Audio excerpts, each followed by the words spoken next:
Next, from Springfield, State Senator Andy Manar holds a press conference to announce his endorsement of Democrat candidate for governor J.B. Pritzker.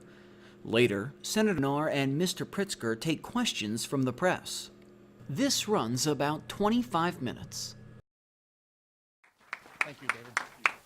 Thank you, Dr. Lett. Thank you all for being here. Thank you for your patience. It's a busy day across the street. Had to get a few things done before I came over here for this occasion. Before I get to the task at hand today, I want to thank Dr. Lett for what he referenced, which was an invitation for me to meet with superintendents of schools from all over downstate Illinois on November 30th of 2012 was the date. We're coming up on 5 years to that date.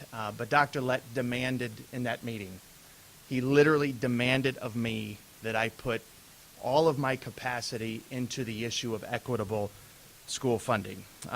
He's been a face in the Capitol building, as many of you have seen in hearings and at press conferences, to advance this issue. He has a corner claimed in my office, and even though he's retired today, you can occupy that corner, not because you're being punished, but because it's your corner in my office anytime, David. So thank you for what you've done over the years. So I'm excited to be here this morning for a very simple reason. Illinois needs a new direction. The people of the 48th Senate District need a new direction, and downstate Illinois needs a new direction.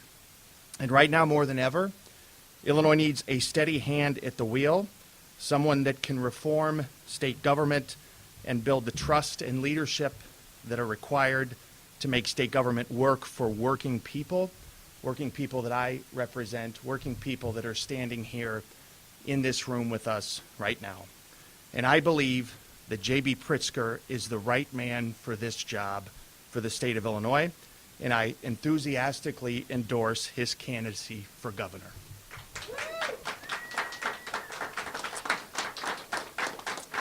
Let me tell you why. I got a couple of reasons that I want to articulate today as to why I've made this decision, because it's not a decision that I made lightly. I met JB well over a year ago, and I've gotten to know him quite well. He's been to my district many times, many times, even before he was an announced candidate for the office. Those things I recognize up front. But specifically, I know that JB's committed to building the downstate economy in places that have been forgotten by Bruce Rauner, that I would argue were forgotten by Bruce Rauner the day after he was elected governor. Bruce Rauner pays nothing but lip service to middle-class families living in downstate Illinois that I represent, while his economic policies that he's still promoting today, 3 years later, are punishing to their pocketbooks. Bruce Rauner takes downstate voters for granted, as evidenced by his attire. I can't make it any more plain and simple than that. J.B. Pritzker will never take downstate voters for granted. I know that he's committed to creating jobs in small towns and in rural counties and in urban neighborhoods that I represent here in Springfield and also in Decatur. I watched J.B. in Gillespie one afternoon at a local establishment, a very small local establishment where we had well over 100 people packed in a room, and I watched JB interact with the constituents that I have the privilege of representing. And I watched him sit with a young man who I know has been struggling to find steady work to support his family. And he listened to that young man. And I know that when JB's elected governor, he's going to think of that young man when he makes his decisions as the chief executive.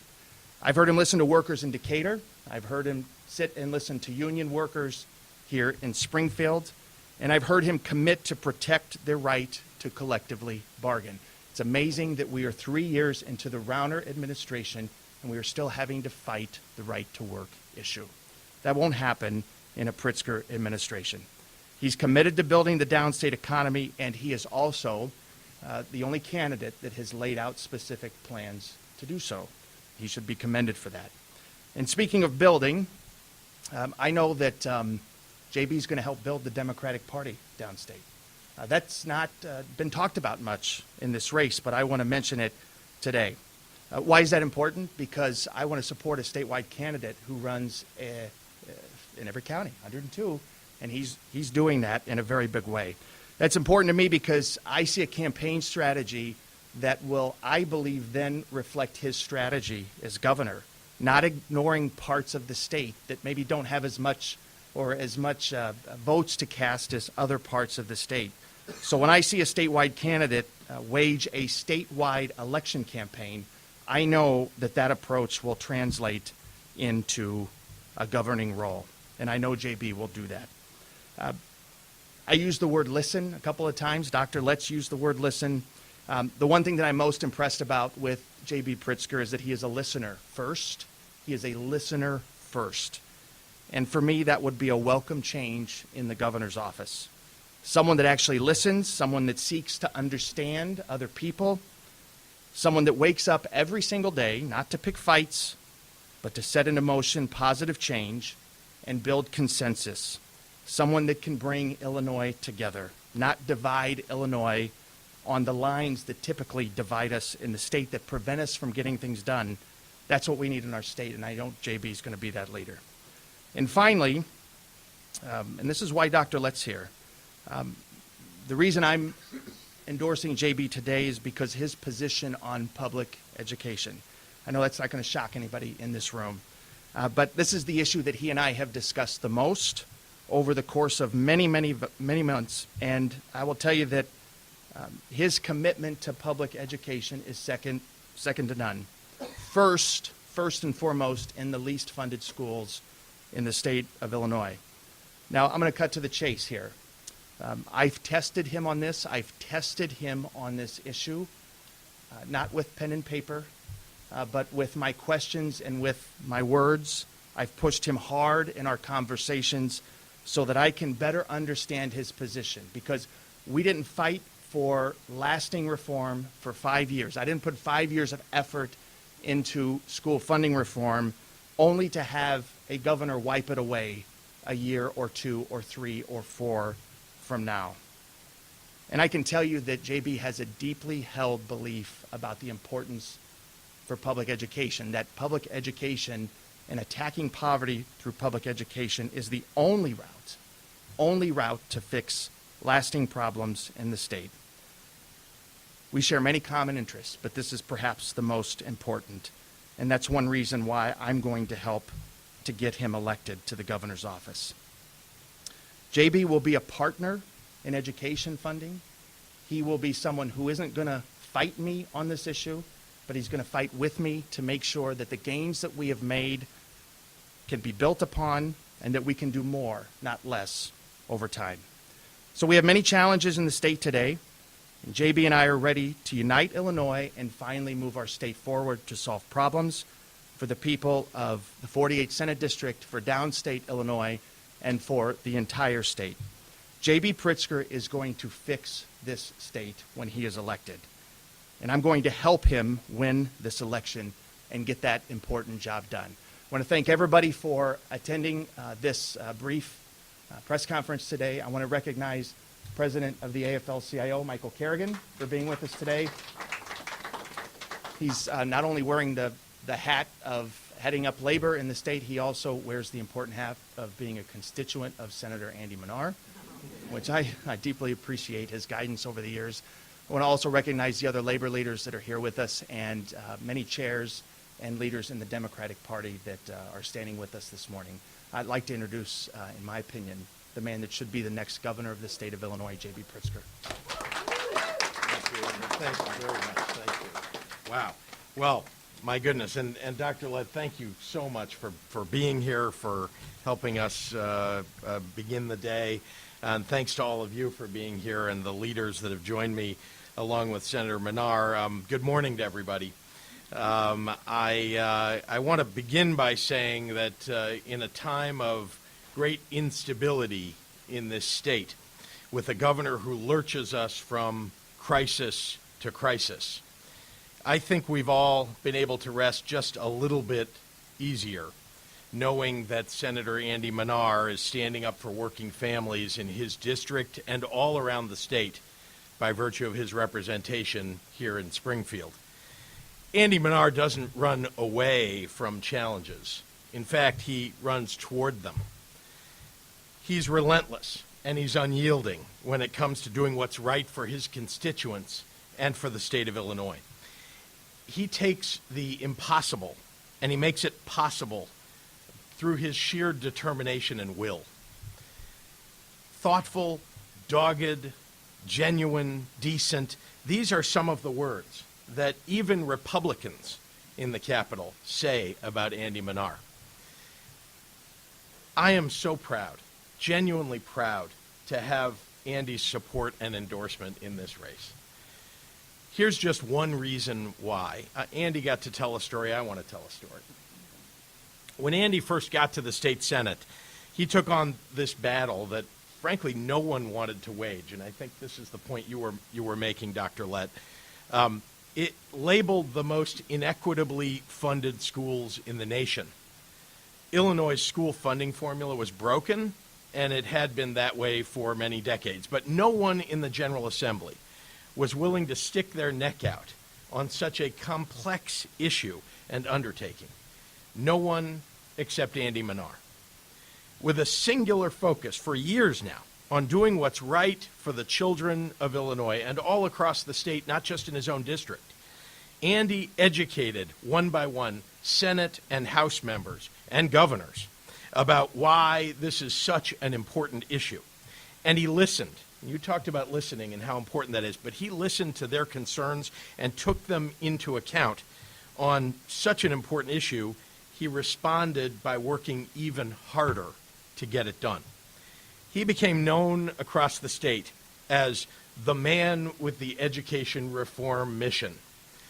Andy Manar took on the seemingly impossible fight, and he won. He got a new fair school funding formula passed. It's a huge win, and I really mean a huge win for children, and it'll improve the lives of families all across the state. I'm running for governor because it's time that Andy Manar had a partner, a real partner, on education and so many other issues here in Springfield.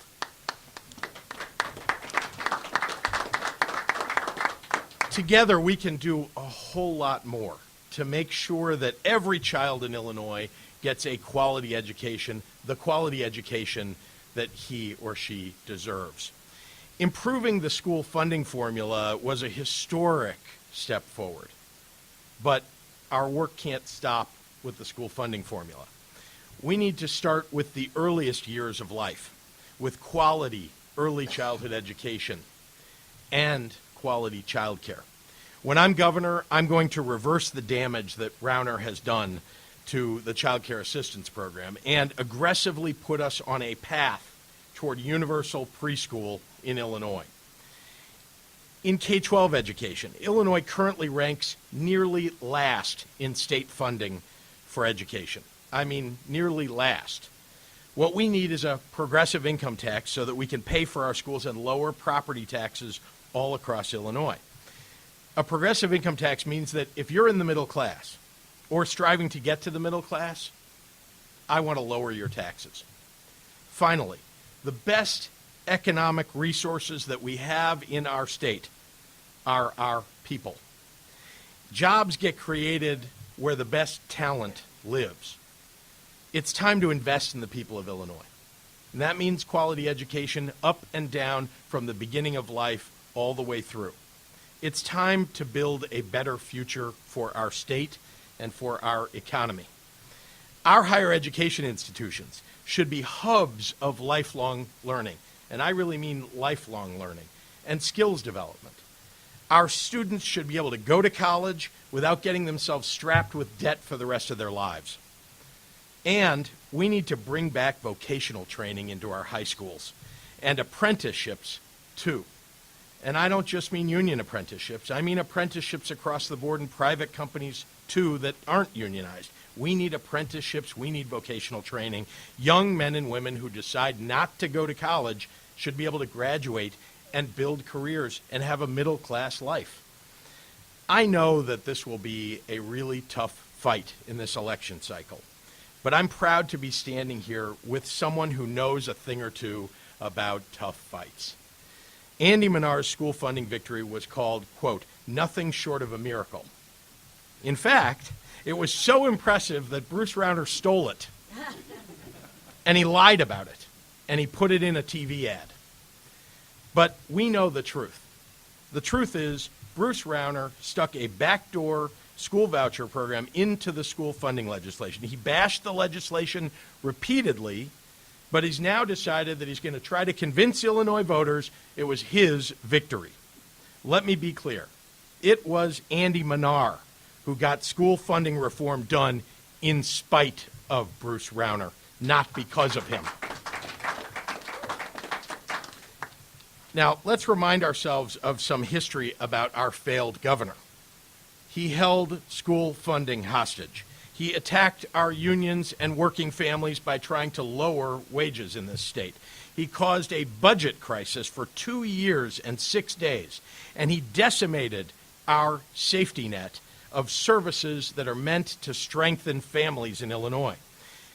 He has one of the worst records of job growth in the Midwest. He has tried to divide our state by pitting communities against each other.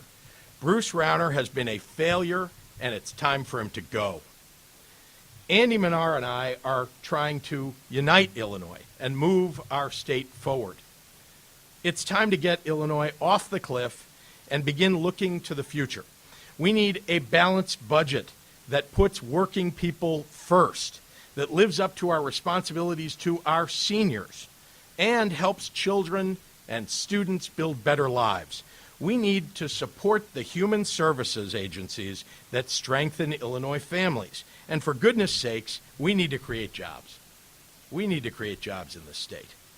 I want Illinois to be a place where innovation happens, where things get built, and where families and communities thrive. I know that we can get there. Andy knows that we can get there. My campaign is pounding the pavement and organizing to win in every county. Like in Virginia, like in New Jersey last night, we're going to elect Democrats at every level in Illinois, up and down the ticket. We need to send Andy Manar back to Springfield so he can continue the fight for our shared democratic values. It's time to put Springfield back on the side of working families. And I am so proud to have the support of one of the great champions of working families, Andy Manar, standing with me. Thank you, Andy, for everything. Thank you all for coming today. Thanks to the leaders who are here. I cannot wait to get at this. We are going to beat Bruce Rauner and put Illinois back on track. Thank you. Thank you.